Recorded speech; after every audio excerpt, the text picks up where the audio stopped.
My house was destroyed by a tornado, so I went to my son's place. He said, "We want privacy.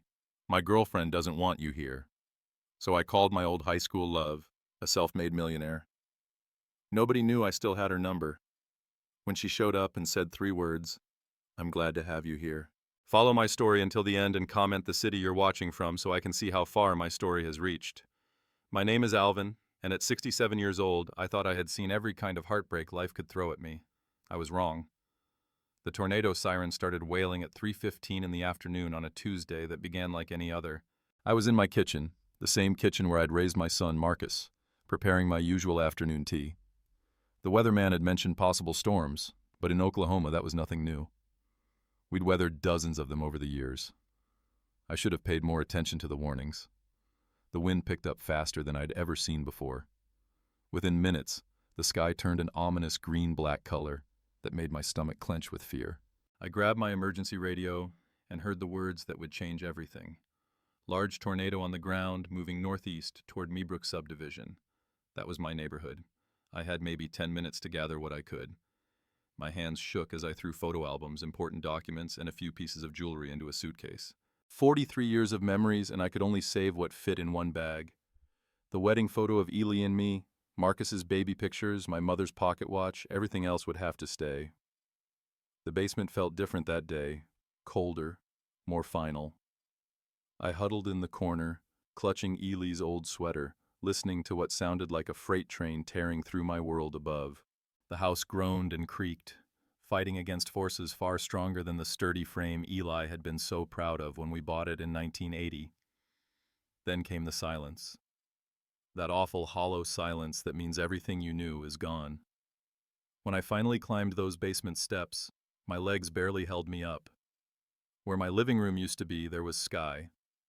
Just open sky and debris scattered like confetti after a cruel celebration.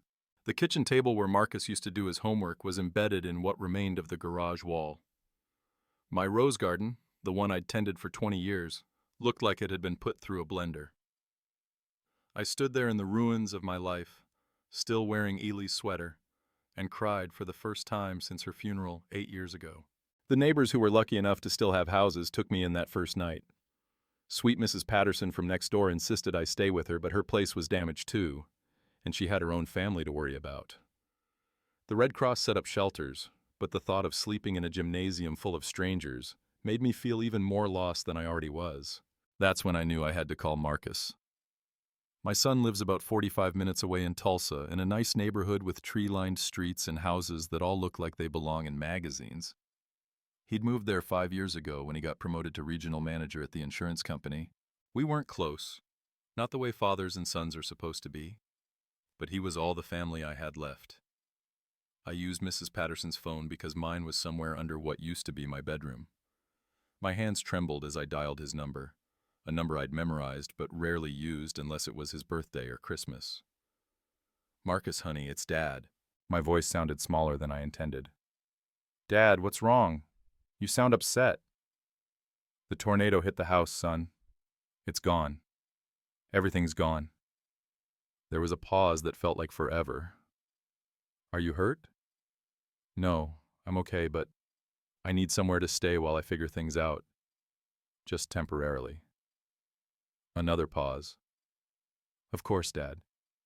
Of course. Come over. We'll figure this out."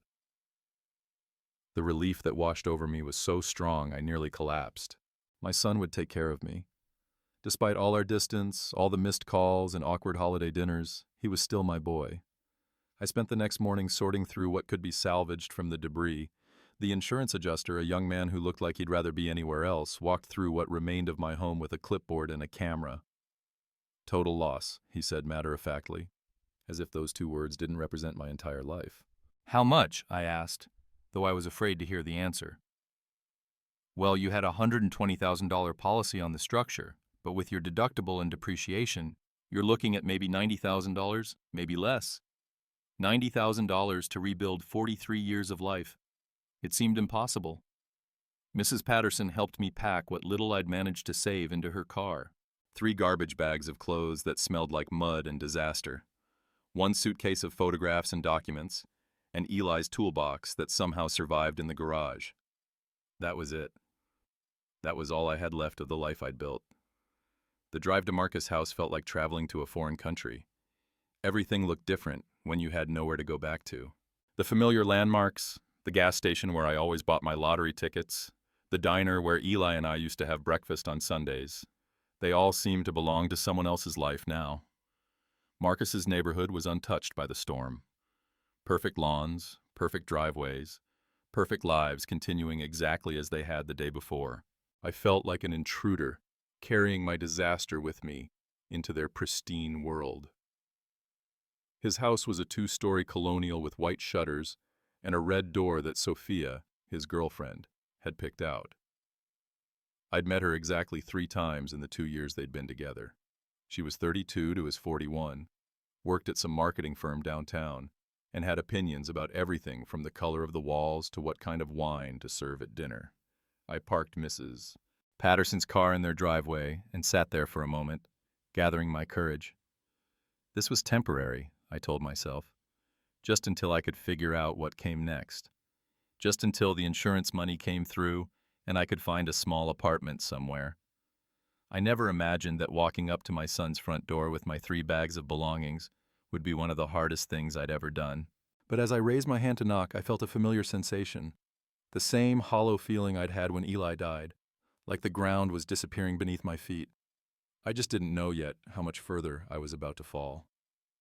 Marcus opened the door before I could knock, like he'd been watching from the window. For just a moment, seeing his familiar face, Eli's eyes, my stubborn chin, made me feel like everything might be okay. He was my son, my only child. Surely blood meant something. "Dad." He stepped aside to let me in, but his voice held something I couldn't quite identify. Distance, maybe, or discomfort.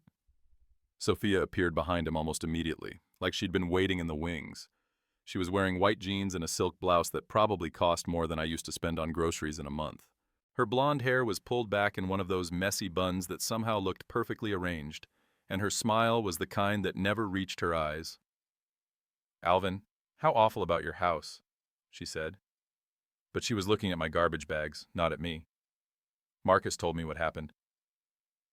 I set my bags down in their pristine entryway, suddenly aware of how I must look. My clothes still carried the smell of the disaster. Wet wood, mud, and something else I couldn't name. Destruction. Maybe loss. "It's just temporary," I said quickly. "Just until I can get back on my feet." Marcus and Sophia exchanged a look. One of those wordless conversations that couples have, the kind that excludes everyone else in the room. I'd seen Eli and me do the same thing countless times, but from the other side, it felt like being shut out of a club I didn't know existed. "Let's sit down and talk," Marcus said, leading me into their living room. Their house was beautiful, in the way magazine homes are beautiful. Everything matched. Nothing was out of place. White furniture that looked like no one had ever actually sat on it. Glass coffee tables that reflected the light from windows so clean they seemed invisible. It was the kind of home that made you afraid to touch anything. I perched on the edge of their pristine sofa, my muddy shoes planted firmly on their spotless hardwood floors. Sophia noticed and winced slightly. "So, what's the plan?" Marcus asked, settling into the chair across from me. Not next to me on the sofa where he could put his arm around his grieving father, but across from me like we were conducting business. "Well, the insurance adjuster said it'll take a few weeks to process everything, maybe a month. I was hoping I could stay here until then, just until I find a small apartment or something." The silence that followed lasted about 10 seconds too long. I watched Sophia's face change, saw her jaw tighten almost imperceptibly.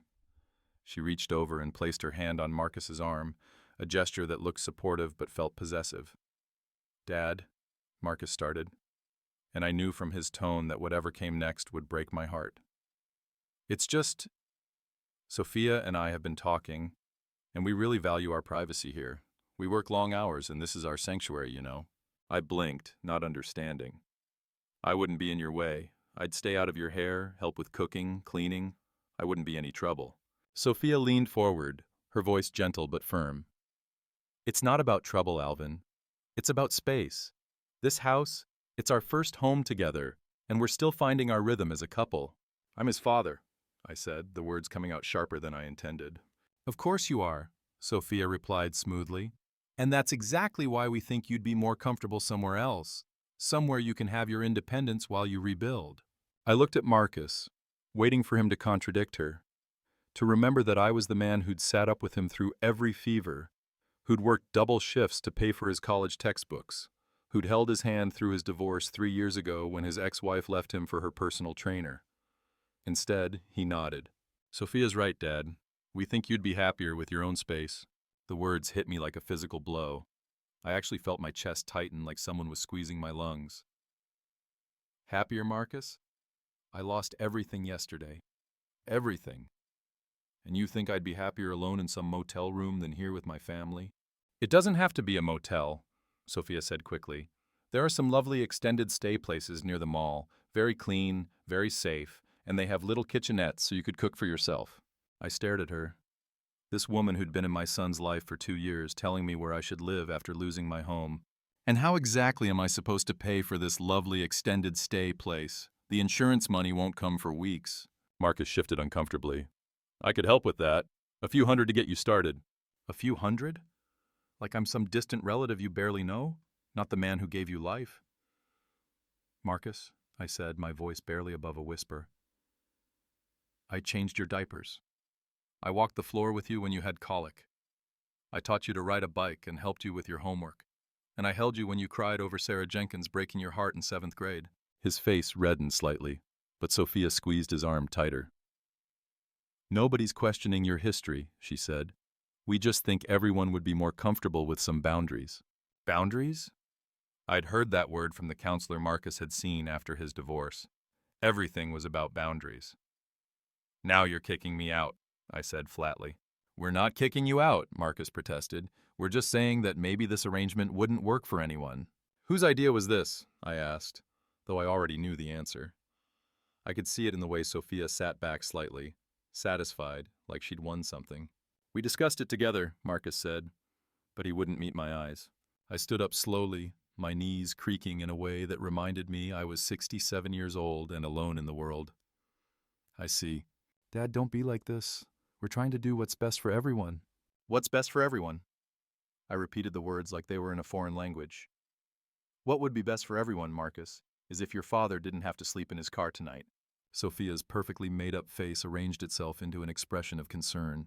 You don't have to sleep in your car. Like I said, there are options. I looked around their pristine living room one more time. At the family photos that included Marcus and Sophia, but none of me. At the expensive furniture that no one was allowed to really live on. At my son, who'd chosen this cold, beautiful woman over his own father. You're right, I said finally. There are always options. I picked up my 3 garbage bags and Ely's toolbox, the weight of them seeming heavier now that I knew where I wasn't welcome. Marcus stood up, looking uncomfortable, but not uncomfortable enough to change his mind. I'll call you in a few days, he said, once you get settled somewhere. Don't bother, I said, surprised by how steady my voice sounded. I wouldn't want to intrude on your sanctuary. Sophia had the decency to look slightly ashamed, but not enough to speak up. Not enough to say, wait, this is wrong. He's your father. I walked out of that perfect house with its perfect couple and their perfect boundaries and sat in Mrs. Patterson's borrowed car for a long time before I could bring myself to start the engine. Through their front window, I could see Marcus and Sophia talking, probably about how difficult I was being, how much drama I was bringing into their peaceful lives. The irony wasn't lost on me. I'd spent years after Eli died telling myself I was strong, independent, that I didn't need anyone. Now, when I actually needed help, I discovered that independence is a luxury you can only afford when you have choices. I drove to the Walmart parking lot and sat there as the sun went down, trying to figure out where a 67-year-old man with $93 in his wallet and 3 bags of tornado-damaged belongings was supposed to sleep. The car was getting cold, and I had maybe 2 hours before the security guard would notice me and ask me to move along. That's when I remembered the business card I'd been carrying in my wallet for almost 50 years, yellow with age and soft from being handled. A card I'd never thought I'd actually use, from a girl I'd loved when the world was young and everything seemed possible. Maylis Turner, the girl who'd promised to come back for me someday before life got in the way, and someday never came. I pulled out my phone and stared at the faded numbers on the card, wondering if they were even still good, wondering if she was even still alive, wondering if I had the courage to find out. I spent 3 nights sleeping in that borrowed car before I found the courage to make the call. 3 nights of waking up with a crick in my neck and the taste of shame in my mouth.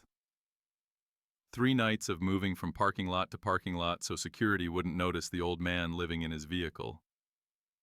3 nights of using gas station bathrooms to wash my face and brush my teeth, avoiding eye contact with my reflection because I couldn't stand what I saw there. The business card felt like tissue paper between my fingers, worn soft from 5 decades of being carried but never used. Maylis Turner. It read in faded blue ink. Below that, a phone number with an area code I didn't recognize. On the back, in my own young handwriting, always remember A. I'd written those words when I was 17 years old, believing with the absolute certainty of youth that Maylis Turner would be the great love of my life. She was 18, with dark hair that fell across her forehead and eyes the color of summer storms. She worked at her mother's cafe after school and dreamed of bigger things, of building something that mattered. We dated for 8 months, which at 17 felt like forever. She used to take me to the old quarry outside town, where we'd sit on the hood of her beat-up Chevy and talk about our plans. She was going to start her own business, she said. Something in fashion, maybe, or real estate. Something that would make her rich enough to give me everything she thought I deserved. "I'm going to come back for you, Alvin," she'd promised the night before she left for college in California. "I'm going to make something of myself, and then I'm going to come back and marry you." But 17-year-old promises have a way of fading when real life takes over. She wrote letters at first, long, passionate letters full of dreams and plans. I wrote back telling her about my classes at the trade school, about my job at the hardware store, about how I was waiting for her just like I'd promised. Then the letters became shorter, less frequent. When I met Eli 6 months later at a church social, Maylis felt like a beautiful dream I'd had once. Too good to be real. Eli was steady, reliable, already 25 with a good job at the phone company. She didn't promise me the world, but she promised me a home, a family, security. When she proposed after 4 months of courtship, I said yes. I tucked Maylis' business card into my wedding suit pocket, a secret talisman I couldn't quite bring myself to throw away. Now, 50 years later, sitting in a car that wasn't mine in a Walmart parking lot, I wondered what had become of that ambitious girl with the storm-colored eyes. I'd kept track of her sporadically over the years, the way you do with first loves. Through mutual friends, I'd heard she'd made good on her promises, started a business that grew into something big. Never married, which surprised people. Too busy building her empire, they said. That Turner girl always was ambitious. The last I'd heard maybe 10 years ago was that her company had expanded beyond Oklahoma into Texas and Arkansas. Turner Enterprises, building shopping centers and office complexes. The girl from the cafe had become the kind of woman who wore expensive suits and made decisions that affected hundreds of people. What would that woman want with a 67-year-old widower sleeping in a borrowed car? The rational part of my brain said it was ridiculous. Pathetic, even. You don't call someone after 50 years because your life has fallen apart. You don't reach out to your teenage girlfriend when you're old and desperate and have nowhere else to turn. But rational thinking is a luxury when you're counting the quarters in your wallet and trying to figure out if you have enough for a cup of coffee in a bathroom that locks. On the 4th morning, I couldn't take it anymore. My back ached from sleeping curled up in the front seat. My clothes smelled like the inside of a car, and I'd spent the last of my cash on a gas station sandwich that tasted like cardboard and despair. I sat in the McDonald's parking lot, staring at the card, my hands shaking from more than just the morning cold. What would I say? "Hi, Maylis. Remember me? I'm homeless now. Can you help?" The number on the card was probably disconnected. Or it would ring to some secretary who would politely inform me that Ms. Turner was far too important to take calls from random men claiming to know her from high school. But what if it wasn't? What if she answered? My heart pounded as I dialed the number, each digit feeling like a step off a cliff. It rang once, twice. "Turner Enterprises, this is Maylis." Her voice was deeper now, weathered by time and responsibility, but unmistakably hers. After 50 years, I would have recognized that voice anywhere. I almost hung up, almost pressed the end call button, and drove away to figure out some other solution. But something in her tone, Some warmth that seemed to reach through the phone and wrap around me like a blanket made me speak. Mayleys, this is Alvin. Alvin Jennings. Well, it's Jennings now, but it used to be Sullivan. Silence long enough that I thought maybe the call had dropped, or maybe she'd hung up, or maybe she had no idea who I was. Then Alvin. Just my name, spoken like a prayer or a wonder, like she couldn't quite believe it. I'm sorry to call you like this, I rushed on, the words tumbling over each other in my desperation to explain before she could hang up. I know it's been a long time, and I probably shouldn't be calling, but I didn't know who else. Where are you? She interrupted, her voice sharp with concern. I'm in Tulsa. Well, sort of. I'm in a parking lot in Tulsa, and I know this sounds crazy, but my house was destroyed in the tornado last week, and my son, he doesn't want me to stay with him, and I don't have anywhere to go. The words came out in a rush, each one harder than the last to say. Admitting that your own child had turned you away was like admitting you'd failed at the most fundamental part of being human. Give me your location, Mayleys said, her voice all business now. You don't have to do that. I don't know why I called. I guess I just needed to hear a friendly voice. Alvin. Her tone broke. No argument. Tell me where you are. I'm already walking to my car. Through the phone, I could hear the sound of a door closing, an engine starting. She was really coming. This woman I hadn't spoken to in 50 years was dropping whatever important business she'd been conducting to rescue me from a McDonald's parking lot. I gave her the address, my voice barely above a whisper. Mayleys, look, I'm not the boy you remember. Neither am I, she said, and I could hear the smile in her voice. But I've been waiting 50 years for this call. After we hung up, I sat in that parking lot for 2 hours, alternating between panic and disbelief. What was I doing? What were we doing? This was insane. You couldn't just pick up relationships after 5 decades like you were continuing a conversation from yesterday. But as I watched the entrance to the parking lot, waiting for a car I wouldn't recognize, carrying a woman who might not recognize me, I felt something I hadn't felt since the tornado sirens first started wailing. Hope. Maybe it was foolish hope. Maybe it would lead to more disappointment, more heartbreak. But it was hope nonetheless. And at 67 years old, with nothing left to lose, hope was worth the risk. At 11:37 exactly, a silver Lexus pulled into the parking lot, moving slowly like the driver was looking for something, or someone. I watched through my windshield as the car approached, my heart hammering against my ribs like a bird trying to escape its cage.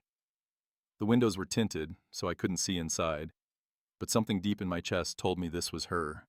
The car stopped 3 spaces away from mine, and the driver's door opened. Even after 50 years, even with gray streaks in her dark hair and lines around her eyes, even carrying the weight of decades I hadn't shared with her, I knew her immediately. Mayleys Turner stepped out of that car like she was stepping out of my dreams. And when her eyes found mine through my windshield, the years collapsed between us like they'd never existed at all. Mayleys walked toward my car with the same easy confidence she'd had at 18. But now it was refined, polished by success and maturity. She wore dark jeans and a navy sweater that probably cost more than I used to spend on groceries in a month. But her eyes, those storm-gray eyes that had haunted my dreams for decades, were exactly the same. I wanted to hide, wanted to sink down in my seat and pretend this wasn't happening. I looked terrible. My hair hadn't been properly washed in 4 days. My clothes were wrinkled from sleeping in them, and I smelled like disappointment and desperation. But she was already at my car door, tapping gently on the window with a smile that made my heart skip like I was 17 again. I rolled down the window, suddenly unable to breathe. "Hello, Alvin," she said softly. Up close, I could see the changes time had made. Her dark hair was silver-streaked now, cut elegantly around her face. Lines mapped the corners of her eyes and bracketed her mouth. She was broader through the shoulders, more solid, like success had given her physical weight along with everything else. But when she smiled at me through that car window, I saw the girl who used to drive me to the quarry and tell me about her dreams. "Hi," I managed, my voice barely a whisper. She studied my face for a long moment, those storm-gray eyes taking in every detail. I wanted to apologize for how I looked, for how far I'd fallen, for calling her after all these years with nothing to offer but problems. Instead, she said 3 words that changed everything. "You look beautiful." I started crying. Right there, in that McDonald's parking lot with Maylis Turner standing beside my borrowed car, I broke down completely. 50 years of held-back tears, 4 days of sleeping rough, a lifetime of being told I wasn't enough. It all came pouring out in ugly, gasping sobs that I couldn't control. She didn't say anything else. Didn't try to shush me or tell me everything would be okay. She just opened my car door, helped me out, and wrapped her arms around me while I fell apart against her chest. She smelled like expensive perfume and clean laundry, like success and stability, like everything I'd lost and everything I'd never had. Her sweater was soft against my cheek and her arms were strong around my shaking shoulders. "I'm sorry," I gasped against her chest. "I'm so sorry, Maylis. I shouldn't have called. I shouldn't have dragged you into this mess." "Shh," she murmured, her hand stroking my back. "You should have called years ago." When the tears finally stopped, I pulled back to look at her, embarrassed by the wet spot I'd left on her expensive sweater. I must look like a disaster. She reached up and brushed a tear from my cheek, her touch gentle as a whisper. "You look like someone who's been through hell and survived it. That's not disaster, Alvin. That's strength." I laughed, but it came out shaky and bitter. "Strength? I'm 67 years old, sleeping in a borrowed car because my own son doesn't want me. That's not strength, that's pathetic." Her jaw tightened, and for a moment I saw a flash of the anger she was trying to hide. "Your son is an idiot!" "You don't know him." "I don't need to know him. I know you." She paused, her hands still resting gently on my shoulders. "Or at least I knew you. And the Alvin Sullivan I knew would never turn away someone in need, especially not family." The way she said my last name like it was something precious she'd been keeping safe all these years made my chest ache with longing for the boy I used to be. "That was a long time ago," I said. "I'm not that boy anymore." "Maybe not," she agreed. "But I'd like to get to know the man he became." She helped me gather my pathetic belongings from the car. The 3 garbage bags, Ely's toolbox, my wallet with its meager contents. If she was appalled by how little I had left, she didn't show it. She loaded everything into the back of her Lexus like my tornado-damaged clothes and broken memories were precious cargo. "Where are we going?" I asked as she opened the passenger door for me. "Home," she said simply. The drive took 45 minutes, winding through increasingly affluent neighborhoods until we reached an area I'd never seen before. Rolling hills dotted with estates hidden behind stone walls and iron gates. Trees that looked like they'd been professionally placed. Mailboxes that probably cost more than most people's cars. Maylis turned into a long driveway, marked only by a small brass placard that read, "Turner." The driveway curved through mature oaks and manicured gardens before opening into a circular drive in front of a house that took my breath away. It wasn't ostentatious or showy. It was elegant in the way that real money is elegant. Understated, confident, built to last. Stone and timber with tall windows that caught the afternoon light and a wraparound porch that invited you to sit and stay a while. "Maylis," I breathed, staring up at this monument to everything she'd accomplished. This is incredible." She parked the car but didn't get out immediately. Instead, she sat there looking at the house like she was seeing it through my eyes. "It's too big," she said quietly. "Always has been. I built it thinking I'd fill it someday. But—" She shrugged. A gesture so familiar it made my heart ache. "Some dreams don't work out the way you plan. You never married?" The question slipped out before I could stop it. She turned to look at me, her expression unreadable. Came close a few times, but there was always something missing. "What?" "You." She said it simply, like it was the most obvious thing in the world. The word hung between us in the quiet car, loaded with 50 years of what-ifs and might-have-beens. I wanted to ask what she meant. Wanted to understand how I could have been missing from a life I'd never been part of. But before I could find the words, she was getting out of the car, coming around to open my door. The house was even more impressive inside. Hardwood floors that gleamed like honey, ceilings that soared overhead, furniture that looked like it belonged in architectural magazines, but it didn't feel cold or museum-like. There were books everywhere, comfortable reading chairs positioned near windows, photos scattered on side tables. It felt like a home where someone actually lived, not just a showcase for success. "Are you hungry?" Maylis asked, leading me into a kitchen that was bigger than my entire living room had been. "I was just about to make lunch when you called." I realized I was starving. The gas station sandwich from yesterday felt like a week ago, and my stomach was cramping from emptiness and nerves. "I don't want to be any trouble," I started, but she cut me off with a look. "Alvin, stop. You're not trouble. She paused, searching for words. You're the answer to a question I've been asking for 50 years. While she cooked, and she could actually cook, moving around that enormous kitchen with the ease of someone who'd learned to take care of herself, I studied the photographs scattered around the room. Maylies at ribbon-cutting ceremonies, shaking hands with governors, speaking at charity galas, always smiling, always poised, but never looking quite complete. Tell me about your life, she said, setting a plate of perfectly grilled chicken and roasted vegetables in front of me. Tell me about Eli, about your son, about everything I missed. So I did. Over a lunch that tasted like heaven after days of gas station food, I told her about my marriage to Eli, steady, comforting Eli, who'd given me security and companionship, if not passion. About Marcus, the baby I'd wanted so desperately and loved so fiercely, who'd grown up to be a stranger who valued his girlfriend's comfort over his father's needs. I told her about the years of being a good husband, a good father, a good widower, about the tornado that had taken everything I owned, and the sun who'd taken everything I had left. Maylies listened without interrupting, her gray eyes never leaving my face. When I finished, she was quiet for a long moment. I'm sorry, she said finally. I'm sorry about Eli, about your house, about your son, but I'm not sorry you called me. Why? The question came out smaller than I intended. She reached across the table and took my hand in hers, still strong, still graceful, still capable of making my heart race after all these years. Because I never stopped loving you, she said quietly. Because every business deal I made, every success I achieved, every dollar I earned, it was all so I could be worthy of you when you came back to me. Maylies? I know it sounds crazy. I know 50 years is a long time and we're different people now. But when I heard your voice on that phone today, it was like the missing piece of my life finally clicked into place. I stared at our joined hands, hers with a diamond-studded watch, mine work-worn and showing every day of my 67 years. I'm not the boy you remember. No, she agreed. You're better. You're real. You've lived and loved and lost and survived.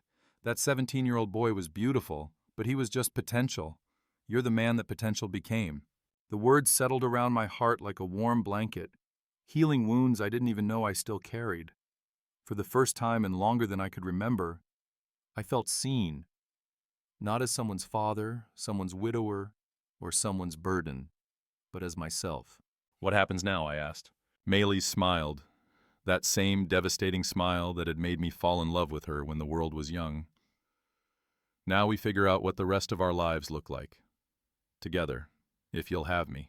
As I sat in her beautiful kitchen full of good food and possibility, I realized that sometimes the tornado that destroys your old life is just making room for the life you were always meant to have. Living with Maylies was like discovering a version of myself I'd forgotten existed. The first week was awkward, tiptoeing around each other like polite strangers sharing space.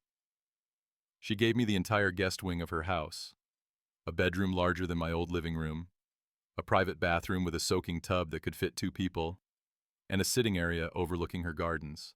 I felt like I was staying in a luxury hotel, afraid to touch anything or leave too much evidence of my presence.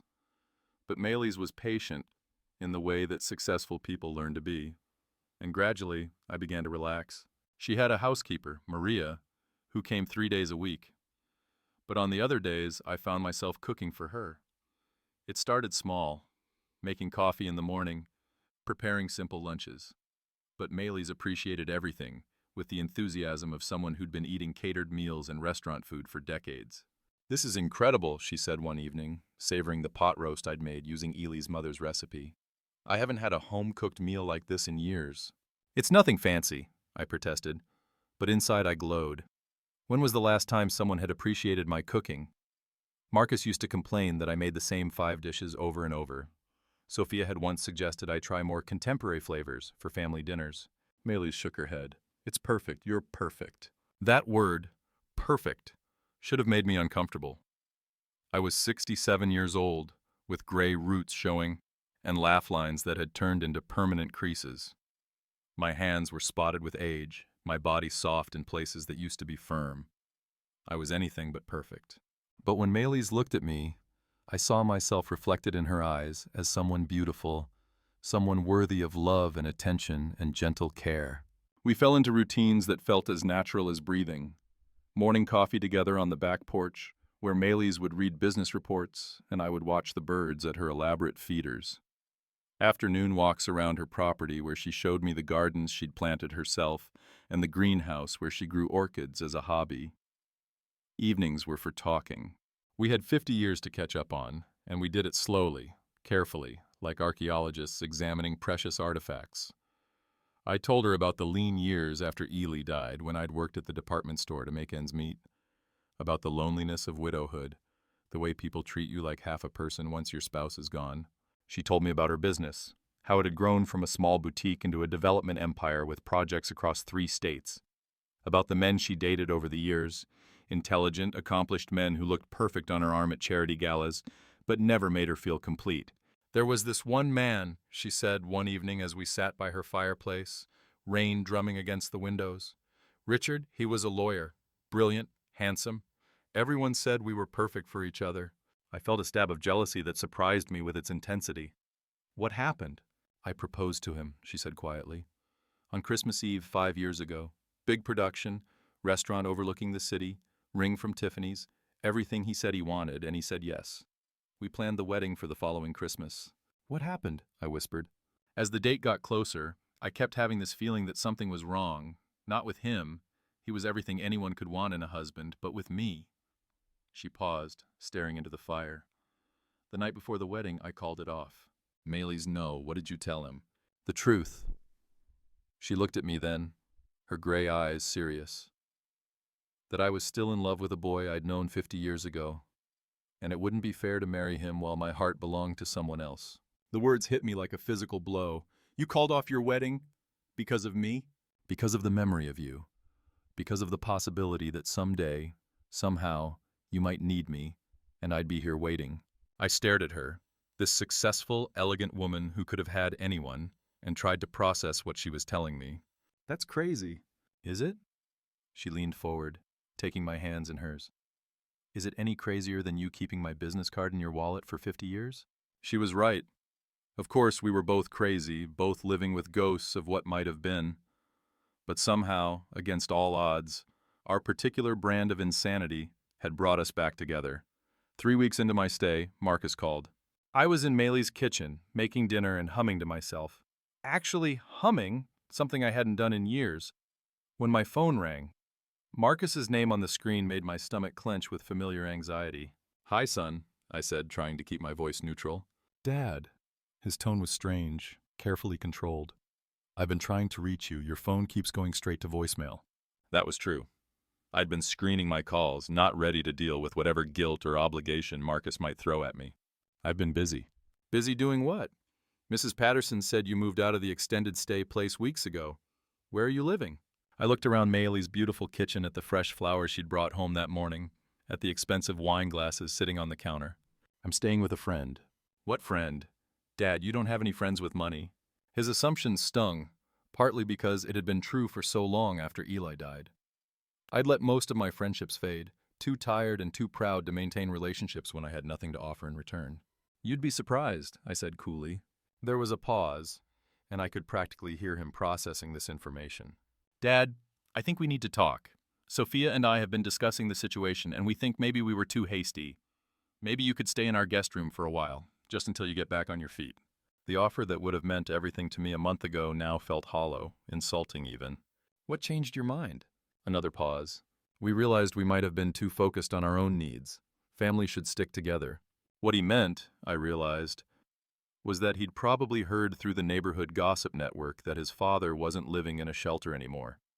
Someone had mentioned seeing him with a well-dressed woman in an expensive car. Marcus was curious, and curiosity had made him generous. That's very kind of you, I said. But I'm perfectly happy where I am. Dad, you can't just move in with some stranger. It's not safe. What do you even know about this person? I know that she's never made me feel like a burden, I said quietly. I know that she values my company, appreciates my cooking, and tells me I'm worth something every single day. The silence that followed was so long I thought he might have hung up. Is this some kind of relationship? Marcus finally asked, his voice tight with something I couldn't identify. Disapproval? Embarrassment? Maybe both. I don't think that's any of your business, I said, surprising myself with my directness. Of course it's my business. You're my father. I'm worried about you being taken advantage of. Like you took advantage of me? The words came out before I could stop them. Sharp, bitter. Dad, that's not fair. Isn't it? You turned me away when I needed help most. You chose your girlfriend's comfort over your father's safety. And now that you think I might have found happiness somewhere else, suddenly you're concerned about my welfare. I could hear Sophia's voice in the background, but I couldn't make out the words.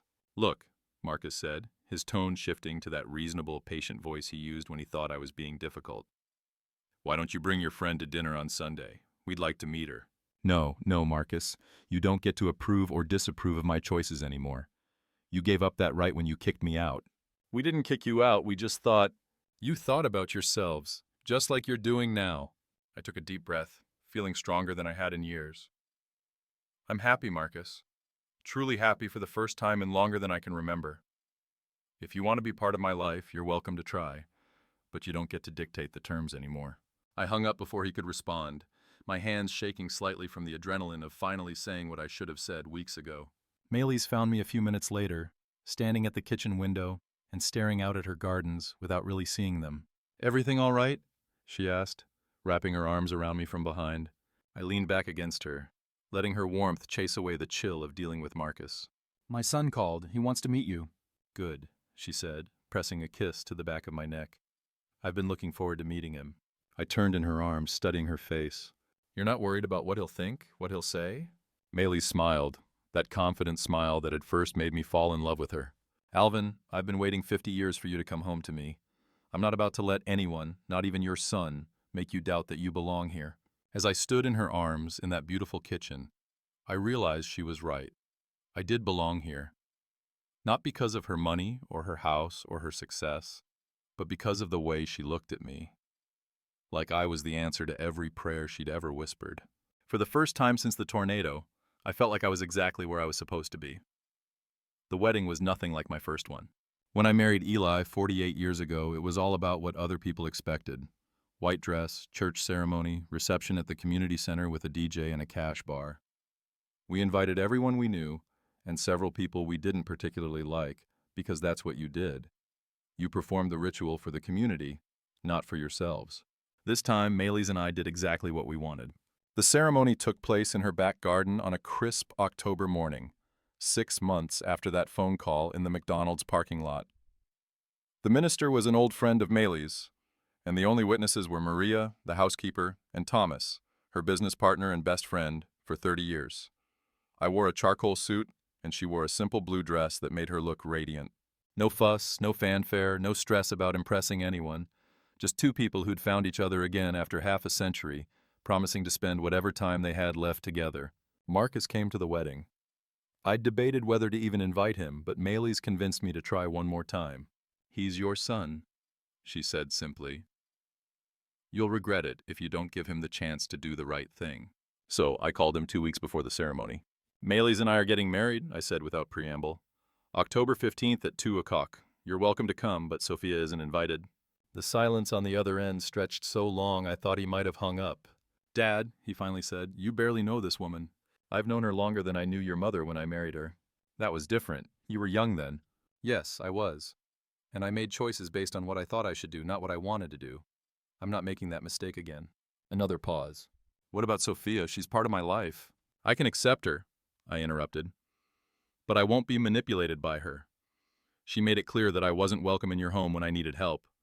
Now she's not welcome at my wedding. Actions have consequences, Marcus. He showed up alone, looking uncomfortable in a suit that probably cost more than my monthly grocery budget used to be. He shook hands with Maylis politely, made appropriate small talk, and even managed to smile when the minister pronounced us husband and wife. But I could see the calculation in his eyes, the way he took inventory of Maylis' house, her car, the obvious markers of wealth. This wasn't about supporting his father's happiness. This was about positioning himself for whatever might come next. After the ceremony, as we sat around Maylis' dining table sharing the simple lunch Maria had prepared, Marcus cleared his throat. So, Maylis, he said with the kind of forced casualness that immediately put me on alert. Dad mentioned you're in development. That must be interesting work. She smiled, but I caught the slight tightening around her eyes. She recognized what was happening too. It has its moments. I'm in insurance myself. Commercial properties, mostly. We should talk sometime about potential synergies. Perhaps, she said mildly, then changed the subject to something safer. But Marcus wasn't deterred. Over the following weeks, he began calling regularly, something he hadn't done in years. He'd ask about my health, my happiness, how I was adjusting to married life. But somehow, every conversation ended up circling back to Maylee's business, her investments, her plans for the future. The worst part was watching him try to charm her during our occasional dinners together. Marcus had inherited Eli's natural charisma, and he deployed it like a weapon, regaling Maylee's with stories designed to show what a devoted son he was, how much he'd always appreciated everything I'd done for him. It was all lies, of course. Revisionist history designed to position himself as the loving child who deserved to benefit from his father's good fortune. Maylee saw through it immediately, but she was too polite to say anything directly. Instead, she'd squeeze my hand under the table during Marcus's performances, a silent reminder that she understood exactly what was happening. Sophia, meanwhile, had apparently decided that if she couldn't beat me, she'd join me. She started sending little gifts, expensive candles, gourmet chocolates, a silk tie that probably cost more than I used to spend on clothes in a year. Each gift came with a card expressing how happy she was that I'd found love again, how she hoped we could start fresh. "She's trying to buy her way back into your good graces," Maylee's observed one evening as I unwrapped yet another peace offering. "I know," I said, setting aside the cashmere scarf Sophia had sent. "The question is, what does she think she's buying?" We found out 3 months later. Marcus called one evening while Maylee's was at a business dinner, his voice tight with forced concern. "Dad, I need to ask you something, and I hope you won't be offended." My stomach clenched. "What is it?" "Have you and Maylee's discussed what happens to her assets when, well, in the future?" There it was, the question he'd been building up to for months. "Marcus, that's an incredibly inappropriate thing to ask." "I'm just worried about you. You're older now, and if something happened to her, I want to make sure you're protected, that you're not taken advantage of by her business partners or distant relatives or whoever." The audacity of it took my breath away. The same son who'd turned me away when I was homeless was now concerned about my financial security. "My financial situation is none of your business," I said coldly. "Of course it is. You're my father. If you need help—" "When I needed help, you turned me away. Remember? You and Sophia decided I would be too much trouble, too disruptive to your perfect little life." "Dad, we've talked about this. We made a mistake." "Yes, you did. And now you're making another one." I hung up before he could respond, my hands shaking with anger. But underneath the anger was hurt. The deep, persistent ache of realizing that even now, even after everything, my son saw me as an opportunity rather than a person. Maylee's found me crying in our bedroom when she got home from her dinner. "What happened?" she asked, immediately crossing the room to wrap her arms around me. I told her about Marcus's call, about the months of transparent manipulation, about my growing certainty that my son would never see me as anything more than a potential inheritance. She listened without interrupting, her jaw growing tighter with each detail. "I'm sorry," she said when I finished. "I'm sorry your son is too selfish to see what an incredible man his father is. I keep thinking I failed him somehow, that if I'd been a better father, he'd be a better man." Maylee's cupped my face in her hands, her gray eyes serious. "Alvin, you raised him the best way you knew how. He's made his own choices as an adult, and those choices reflect on him, not on you." 2 weeks later, Maylee's called Marcus and Sophia to the house. She didn't ask me first, just announced at breakfast that she'd invited them for dinner and that there were some things that needed to be said. I spent the day nervous, uncertain what she had planned. But when Marcus and Sophia arrived that evening, I saw a side of my wife I'd never witnessed before. Maylee's Turner, the successful businesswoman, was formidable in a way that made grown men reconsider their positions. She was polite, gracious even, but there was steel underneath the courtesy that would have been clear to anyone paying attention. "I wanted to talk to you both about Alvin," she said once we'd finished Maria's excellent dinner and moved to the living room, "about your relationship with him and about certain expectations that seem to have developed." Marcus shifted uncomfortably. "I'm not sure what you mean." "I think you do." Maylee's voice was pleasant, conversational, and absolutely implacable. "You've been very interested in my business, my investments, my plans for the future. You've been treating your father with a level of attention and concern that's remarkably different from how you treated him when he actually needed your help." Sophia started to speak, but Maylee's held up a hand. "I'm not finished." She leaned forward slightly, her storm gray eyes sharp. "I want to be very clear about something. Alvin doesn't need your approval for our marriage. your permission to be happy, or your protection from so-called fortune hunters. What he needs, what he's always needed, is for you to love him unconditionally, the way he's loved you your entire life. Marcus's face was flushed with embarrassment and anger. I do love my father. Do you? Maylee's tone didn't rise, but her words cut like a blade. Because from where I sit, it looks like you love what you think he might inherit. You turned him away when he had nothing, and now you're courting him because he's with someone who has everything. That's not love, Marcus, that's opportunism. The silence that followed was thick with tension. Sophia was staring at her hands, her face pale. Marcus was glaring at Maylee's with undisguised resentment. I think, she continued quietly, that you need to decide what kind of relationship you actually want with your father. If you want to be part of his life because you genuinely care about his happiness, you're welcome here anytime. But if you're here because you think there's something in it for you, you're wasting everyone's time. After they left, Sophia practically dragging Marcus out the door before he could say something that would make things worse, Maylee's and I sat in her living room, holding hands in comfortable silence. Was I too harsh? She asked eventually. I thought about it. About the years of taking Marcus's calls out of obligation rather than joy. About the way he'd made me feel like a burden rather than a blessing. No, I said finally. You were honest. Maybe for the first time in his life someone told him the truth about his behavior. That was 8 months ago. Marcus calls occasionally now, but the conversations are different. Shorter, more genuine, less calculated.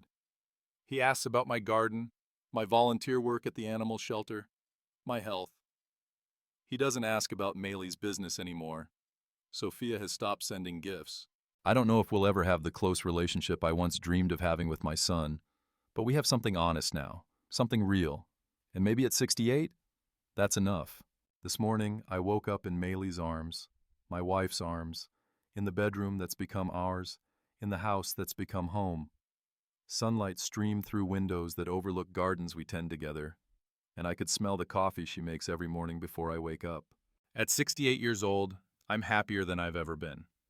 Not because of Maylee's money or her beautiful house or her success, but because someone sees me, really sees me, and chooses to love what she sees. The tornado took my old life, tore it apart, and scattered the pieces. But sometimes I think, as I watch Maylee's reading her morning paper across the breakfast table, destruction is just another word for renovation. Sometimes you have to lose everything you thought you wanted to find everything you actually needed. And sometimes, if you're very lucky, first love gets a second chance to become forever love. The business card I carried for 50 years is framed now, sitting on Maylee's desk in her study.